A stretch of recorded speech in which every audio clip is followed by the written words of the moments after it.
I am Vivienne, Angel of Democracy.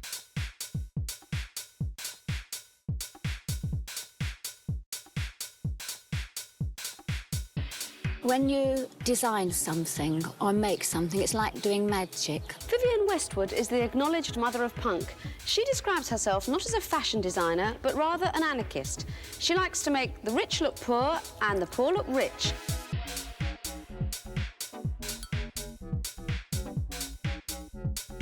What you have to remember is that it's the very original ideas, the way she works fabric, the things she does each time which nobody's done before, that eventually ricochet down to even the high street.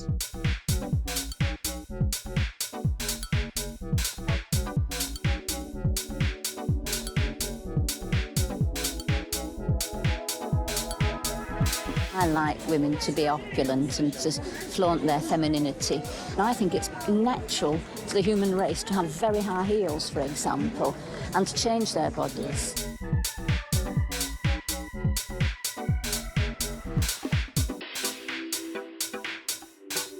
People should wear what they want to wear at the end of the day. Some people don't care about fashion, but clothes do definitely make a difference to the way you feel.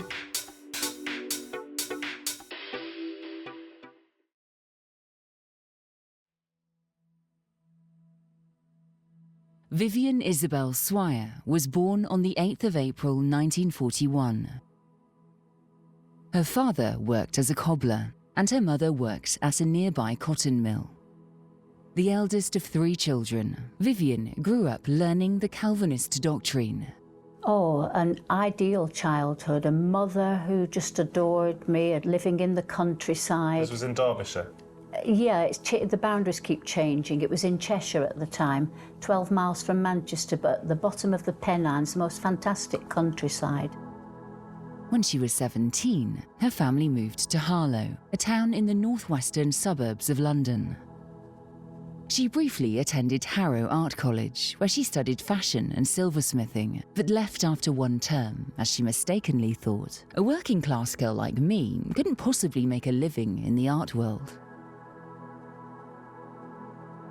After seeing an advertisement for typewriting courses, she settled on becoming a secretary. She started working at a local factory to save money for these courses. However, she changed her mind and started studying to become a school teacher. Vivienne never let go of her passion for design. She'd come home at night and work on jewellery. On the weekends, she'd head to Portobello Road Market to sell her creations. This didn't mark the start of her career in fashion. She didn't make much money from her designs. However, it was her way of keeping her dream alive.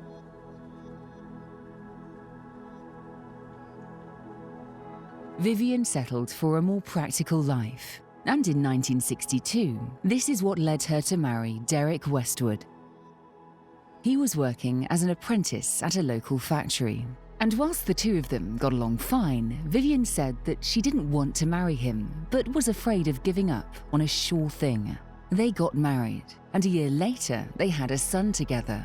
But ultimately, Vivienne got bored of her new domestic lifestyle. Deep down, she knew she wasn't reaching her full potential. She needed a drastic change. Vivienne's brother, Gordon Swire, introduced her to one of his closest friends, Malcolm McLaren. McLaren was living the life she had always wanted in many ways. He was an art student in London. His greatest passion was rock and roll, and he worked at a punk fashion boutique called Paradise Garage. They quietly began dating, and in 1965, she filed for divorce from her husband to be with Malcolm. She was now able to live the life she had always imagined. Although she was still working as a teacher, he gave her the excitement she sought. Malcolm and his friend Patrick Casey acquired Paradise Garage in 1971, taking full ownership of the store. The thing they did first was change the name to Let It Rock, which they believed better reflected the store's more rock and roll inclined clientele.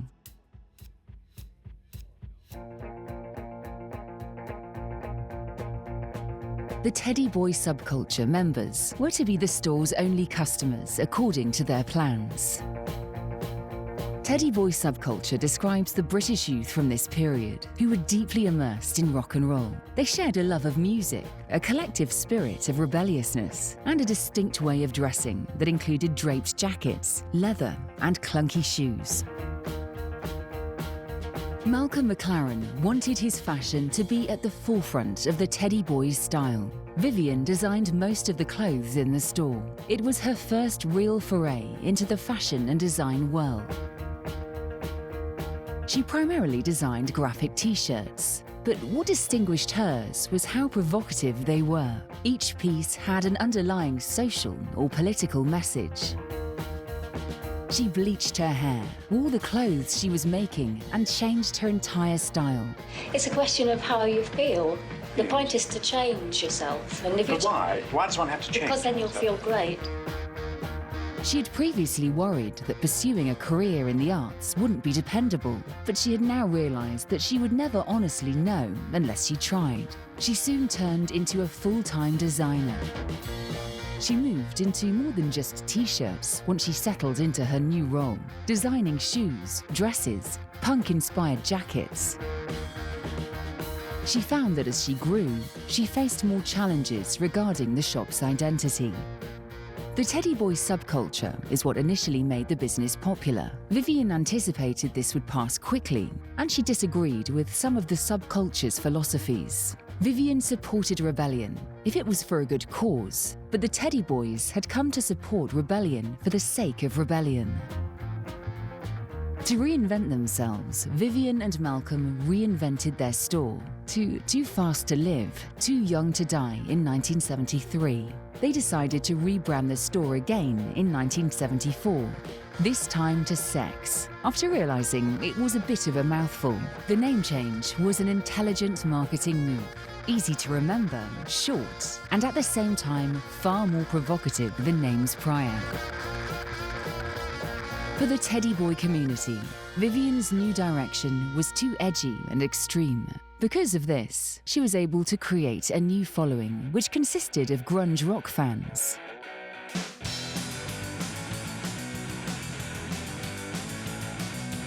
When designing new pieces, she would ask herself, if I was in a mosh pit at a rock concert right now, what would people be wearing?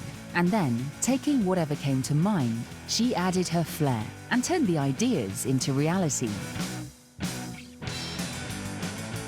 In only a couple of years, Sex was one of England's most famous fashion boutiques. Rock and roll enthusiasts came to the city from all across the country, and it turns out that some future rock icons did as well. Malcolm wanted to venture into the music industry. His focus was managing musicians. The New York Dolls were an American band that he first managed, and Vivienne even had an opportunity to create some of their stage costumes. Shortly after, the group split up, leaving Malcolm looking for his next venture. He realised that most of England's top rock musicians were already approaching him. They all bought their clothing from the Sex boutique, so all he had to do was hang out there and identify the top performers. Before long, he recruited 2 customers, Paul Cook and Steve Jones, and 1 store employee, Glenn Matlock, to form a band. Not long after that, he recruited John Lydon, better known as Johnny Rotten. Together they formed the Sex Pistols, the name of the band being a direct reference to the Sex boutique. People forget, you know, and in those days, I mean, you would be arrested for wearing those clothes. You know, at 9 years old, grown men would come and spit in my face in the street. Our windows were smashed at home. The NF would be outside and, you know, threatening us with death threats. That's what it was like. My mum's shop in the King's Road was continually smashed up by Chelsea fans. You know, when the Sex Pistols were #1, it was actually a blank on the charts because the establishment refused to recognise it. The Sex Pistols immediately rose to fame thanks to their controversial song, God Save the Queen.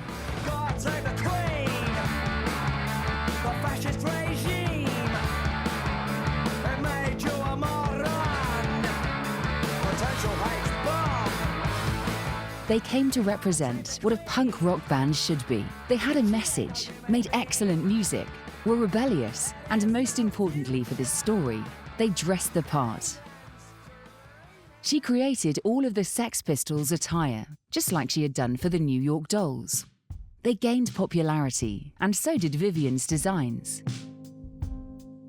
It depends what you mean by hype. If it means really pushing things down people's throats by every kind of fiendish manner possible, then maybe there's a certain element of truth in that. But at the end of the day, you can't fool people. People either enjoy it by the act of discovering it for themselves, you know? And that can often happen through music or through a shop window or through being in a club and noticing someone who dances very well in a certain type of attire, and they begin to realise that person appears to them the epitome of doing something they want to do or looking like somebody they want to look like.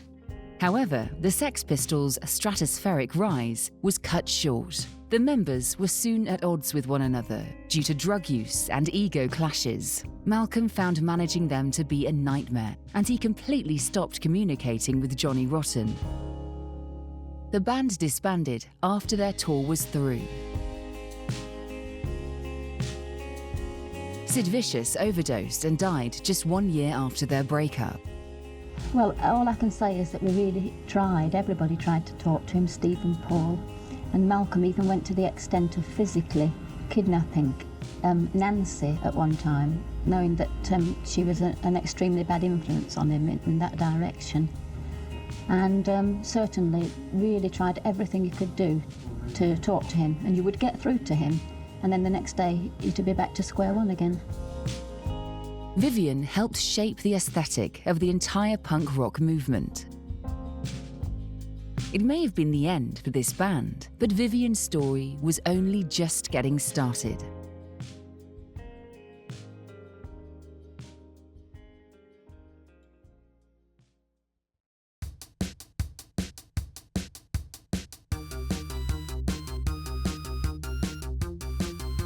After the Sex Pistols broke up, Vivienne was torn about where her fashion and creations would go next. She wanted to build off the momentum she gained by working with the group, but on the other, she wanted to establish an identity of her own. There was not a Vivienne Westwood label. She was making pieces as she pleased, selling them in the store or giving them to the Sex Pistols. In 1980, she began her rebranding effort. She renamed the boutique, making the 5th change in 10 years. Vivienne decided on the name World's End. With a new name came a new look. The look evolved into one of fashion's most recognizable storefronts. The World's End clock, with 13 hours on it, inspires a fantasy that is perfectly conducive to Vivienne as a designer. In 1981, Vivienne and Malcolm made their debut at London Fashion Week. The collection was called Pirates. Their designs were at the forefront of fashion's early 1980s neo-romantic movement. If she had presented a collection of dark, tight-fitting clothes, it would have left her further pigeonholed in the world of punk rock fashion. This movement led to a wave of nostalgia, featuring colourful masquerades of highwaymen, pirates, and other characters. Some people wore the pirate outfit, while many took elements from the collection and freely mixed them with other clothes. The tunic, with its powerful, meandering print, and the full-down stockings were particularly popular. She had a deep affinity for the craft of costume design, because most of her work up to this point had been creating things for people to perform in. This gave her confidence to choose a theme for the collection, and it worked. It was completely different to what other designers were creating at the time. It wasn't just a spectacle, the fashion choices were strong, and certain pieces, like the pirate boots, instantly became fan favorites. This was the collection that pushed Vivienne into the fashion industry spotlight. What I do is very good, and I know that I've put 100% everything I can into it.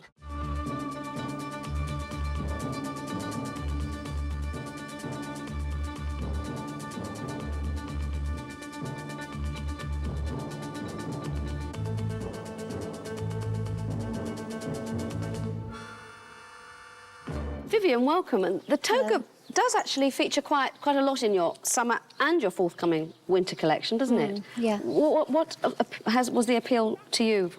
Well, I think I shall go on featuring it anyway because it's such an original garment that I really just want to make full use of it. And every day I discover new possibilities. It can be that particular toga can be worn many different ways, and I'm doing some other slightly different togas that you can just have a lot of different outfits from the one garment.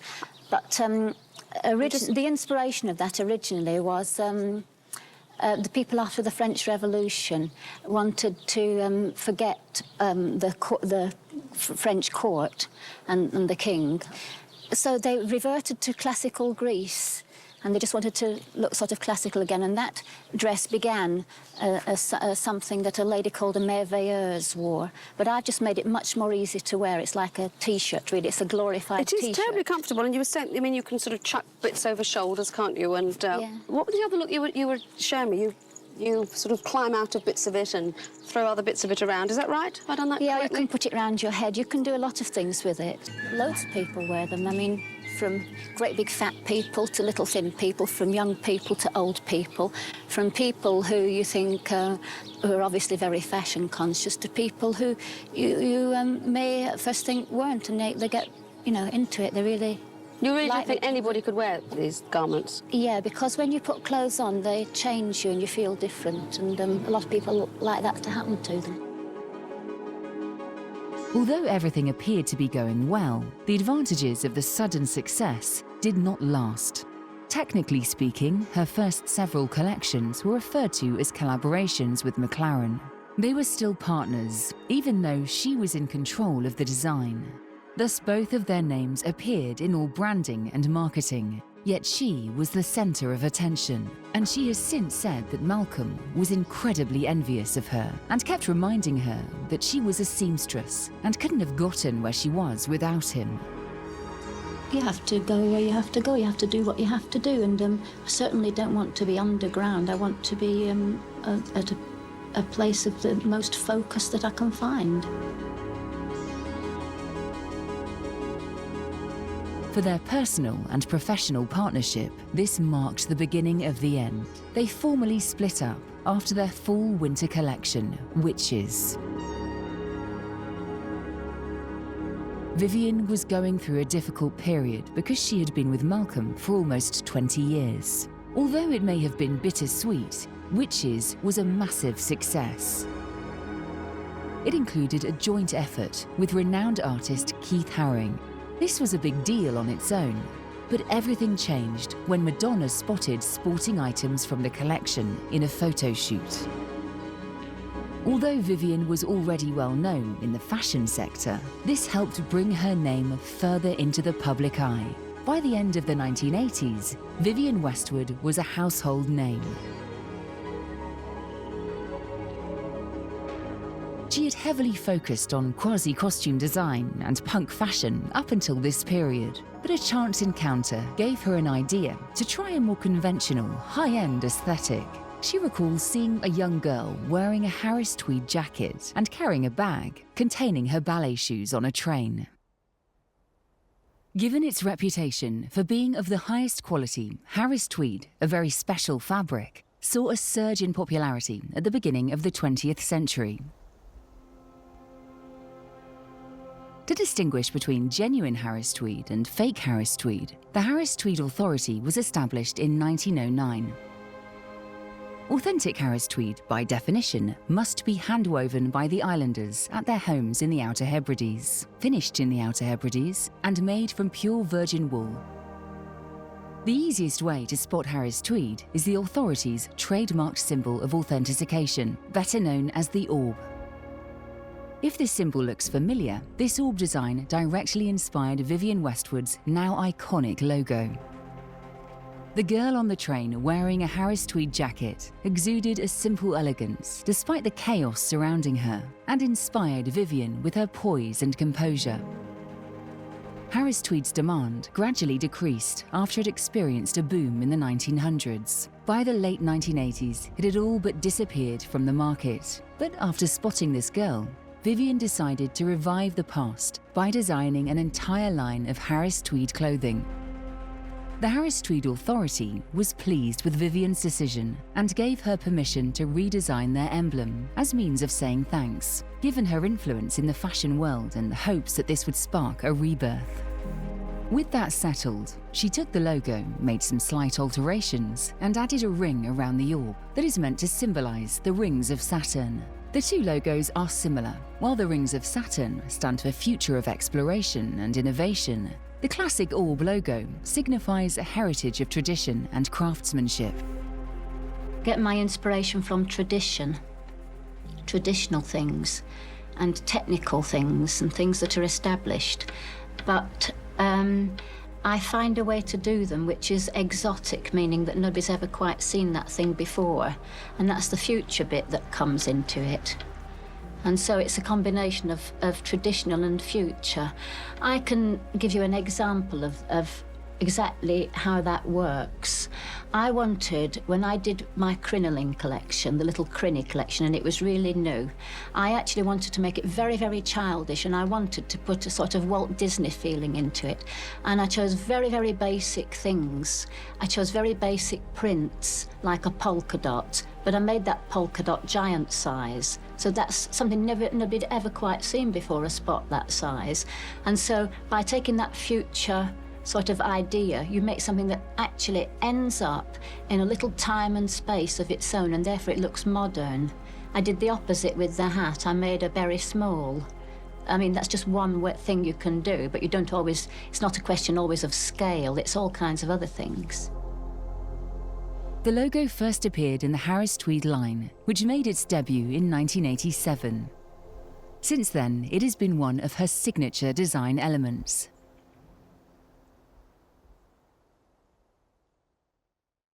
From the very day that one started to put holes in T-shirts, and especially I think this was an important thing. One day I made a T-shirt. A T-shirt is a T-shape like a body, but I put the hole for the head there, so that when you put it on, it didn't touch the body in the proper places. It was asymmetrical. It touched here and it was baggy there, for instance. And once I'd done that, then all the kids had a field day making clothes that didn't fit properly, jackets with points that came out here that would either fall off or get tucked in, long tube skirts that you could hardly walk in knits. I mean, I did all those things, and everybody else was doing them as well. She wasted little time attempting to dominate the fashion industry as the 1990s began. In 1990, she made the official launch of her first male collection in an effort to grow her label. She had created men's clothing in the past during her time with the Sex Pistols and Teddy Boy era, but this was a major deal because it was the first time she had made it available to the general public after establishing her own label.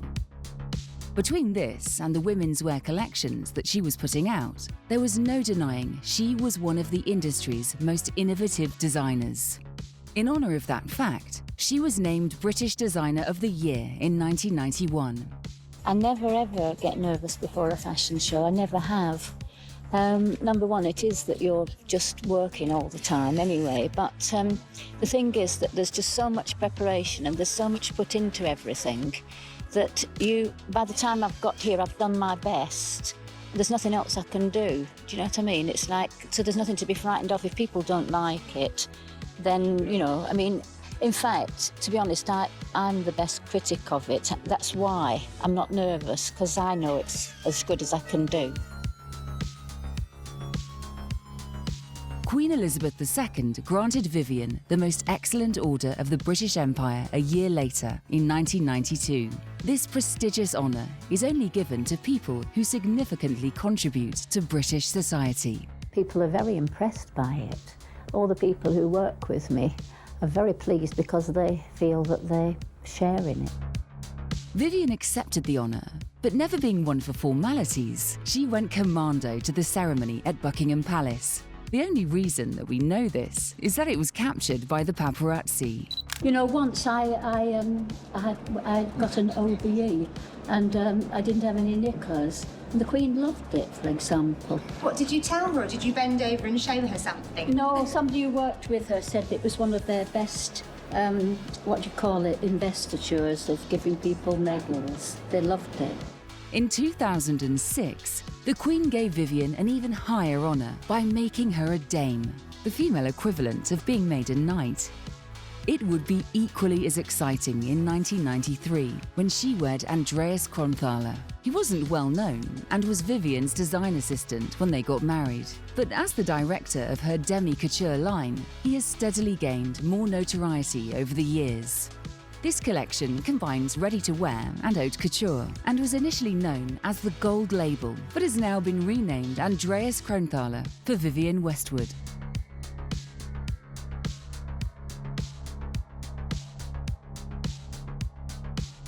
First time I did meet Naomi, she was 16 and she wanted to do my fashion show, and I didn't really believe that she would do it somehow, and but nevertheless we were kind of hoping, and it was all on a very sort of small scale, and nobody really properly got in touch with Naomi. We were not very organised, and she went to my shop, so I'm told. Correct me if I'm wrong, Naomi, but she went to my shop on a Saturday morning because the shop manager kept it open, and the show was later on, so he kept it open for half the day, and she went there and she said, "Can you tell me where Vivienne's fashion show is?" And he said, "Oh, you can't do that. You would be a bit too late for hair and makeup or whatever." So she just like blew away this amazing model, which would have been so fantastic to have. And we were just thinking, "Oh well, Naomi, she just said that." But in fact, she's an incredible woman, and she always does what she says she'll do. And anyway, and I missed a big opportunity there. Vivienne's relationship with Naomi Campbell is iconic. By the early 90s, she had no problem getting big-name models to walk in her runway shows. For her fall-winter 1993 show, she cast the legendary Naomi Campbell. It goes without saying that Naomi is one of the most prolific models of all time, and this was at the height of her career. So when she walked the runway that day, all eyes were on her.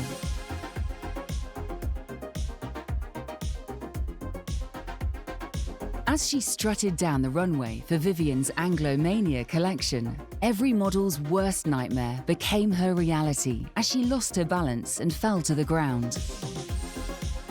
It may have been an accident, but photos of her smiling on the ground went viral, and this is looked back on as one of the most memorable moments in runway history.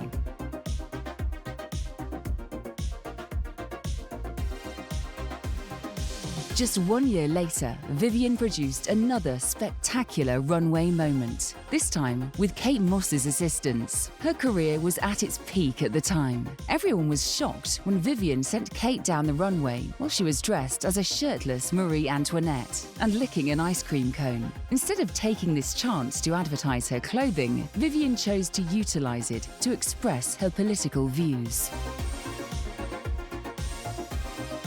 People love Vivienne's designs, but more importantly, they love Vivienne. This is why she has always been able to stay relevant.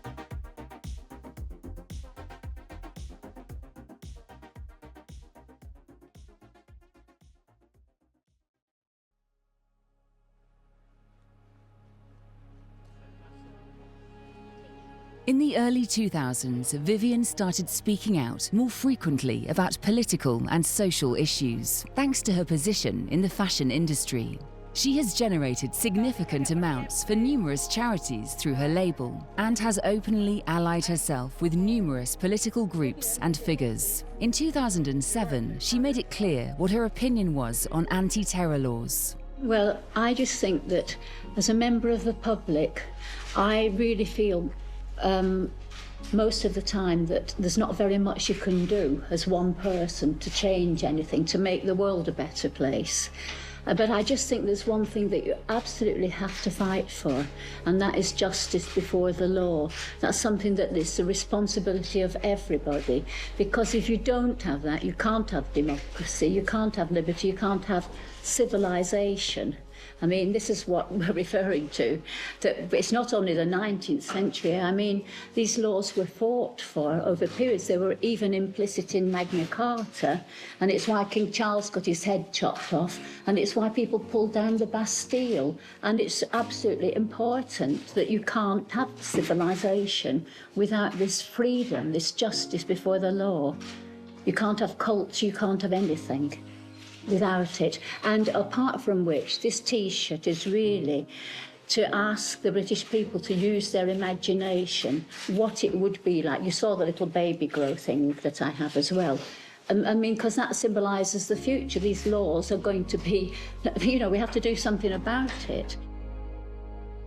As the century progressed, she became more climate conscious and questioned how we could change to make the brand more environmentally friendly. Climate Revolution, Vivienne's activist team and website, launched in 2010. Well, we're joined now by the fashion designer and environmental campaigner Vivienne Westwood, who's passionate about highlighting climate change and how we source our energy. Earlier this month, she drove a tank up to David Cameron's constituency to protest about another controversial energy supply the government is pushing on with fracking. Well, I mean, you've managed to hold up fracking for a bit. Maybe permanently, but I doubt it. The big question is, if you don't have fracking, do you have nuclear? You continue to have the energy source of supply that you've already got from Norway or France or wherever it is. There's no reason to have your own nuclear energy. There's no reason to have your own fossil fuel energy. There would be reason to develop your own green economy, because green renewable energy is getting cheaper and cheaper all the time. But surely the big thing at the moment is we've got to reduce gas, we've got to reduce coal. And nuclear is potentially at least a kind of bridge between here and there. Well, when is this bridge going to happen? I mean, these projects keep getting delayed and delayed. We might as well be building our green energy, which is guaranteed to get cheaper and cheaper, and it should be ready before these things even start. Vivienne, your theme is really, one of the themes of your show this year is the uninhabitable land. I mean, what exactly are your concerns? Well, this is the map. And this is the full picture of the world today, because unless we stop climate change, this is our immediate future. It can happen within a generation. That by the end of this century, there will only be 1 billion people left. You just draw a line here, level with Paris, and the green is habitable, the red is uninhabitable. So it's only a few people can live there. In what state, we don't know, in a state of war, lords, and God knows what. And this is what the politicians are planning for. They talk about climate change, saying they will handle climate change. They have no clue. They're the most ignorant, stupid people in the world. And unfortunately, we live in a world where somehow industrialism and consumerism and we ended up with politicians who are the most ignorant people the world has ever known. And so the public are being constantly misled, but actually by organised lying, because what happens is that they're always fed little bits of information. You know, the ice is melting or whatever. They're never given the full picture. If you give people little bits of information, you're constantly distracting people with bits of information. When I show people this map, they're just confused. They think they're very shocked sometimes, but then they forget about it, because you know, that's what the propaganda is doing. It's just feeding them this non-stop distraction, and they don't know what's going on because they don't have time to form their opinions. They're being bombarded with partial information or rubbish, total lies. Urgency of what I'm talking about is so mind-bogglingly awful that we have to sort it out. That's it. I mean, I can't talk about fashion, it's my job, and it gives me an excuse to just say it is a revolution. Before, we've had class war, we've had rich against poor. Do you know what the division is now? It's idiots against eco warriors. That's it.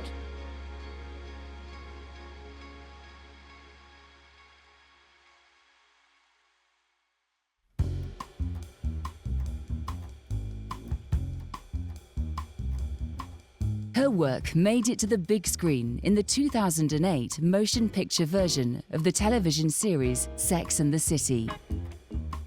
In the movie, Carrie Bradshaw and her longtime partner, Mr. Big, get engaged. She is asked to model wedding dresses because she writes for Vogue. And one of the designs is by Westwood. After receiving the dress as a gift, along with a personal note from Westwood, Carrie chooses to wear the Westwood outfit. And finally, Vivienne Westwood. A dress so special, it could bring a wedding tear from even the most unbelieving of women.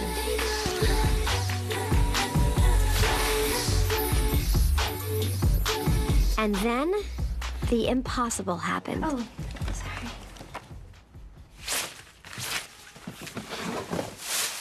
One of the most iconic aspects of the movie is the gorgeous wedding gown. In 2011, she was named Britain's greatest British fashion designer in a poll conducted by Greenall. Over 3,000 people voted, with Westwood scooping 24% of the national vote. Never shy of controversy, Westwood complained of the lack of style in society. I think it's really, really important to dress up, not just to wear jeans. I'll give you an example of what I mean. My granddaughter, she turned up to meet me at the British Museum. She's 10. And we were going to look at those terracotta men, and she was wearing some jeans. And I had given her a really great pair of trousers for Christmas, and I said to her, oh, you know, I really didn't say anything to you, but I was hoping you'd wear your trousers. And, you know, I was looking at her jeans, and she said, it's much more important that people are nice people than what they wear. And I said, rubbish. Regarding fashion, fashion is not, it is on the side of culture. It's very much to do with social life. And I can't say that it's, I'm not saying it's art terribly, it's too ephemeral, but it's definitely to do with your taste and showing the kind of person you are. Beginning to put historicism to one side, Vivienne returned, exploring the natural dynamic of the fabric by treating it like a living, breathing mass. Activism was now her #1 priority. Her collections were used as vehicles for change. She was encouraging consumers to analyse and react to the climate crisis. It's about quality, not quantity. That's the way to save the world. Stop consuming without choice. You've got to buy less, choose well, make it last. She began using her clothes like a megaphone, a political warning that tells a story of a complex past and future fear.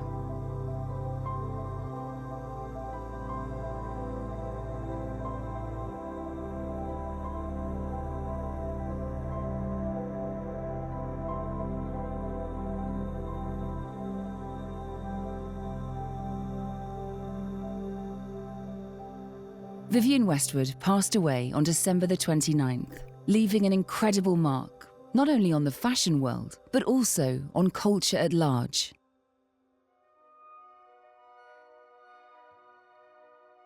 Westwood's reputation as a maverick was cemented by her own well-documented rebellious streak. From impersonating Prime Minister Margaret Thatcher on the cover of Tatler, to meeting the Queen with no panties on, to the controversial political slogans often printed on her T-shirts.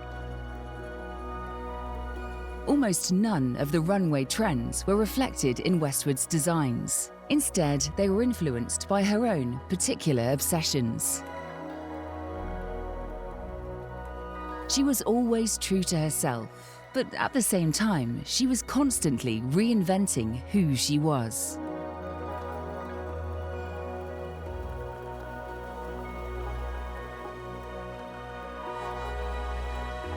Westwood's political and fashion stances may have been what made her most punk.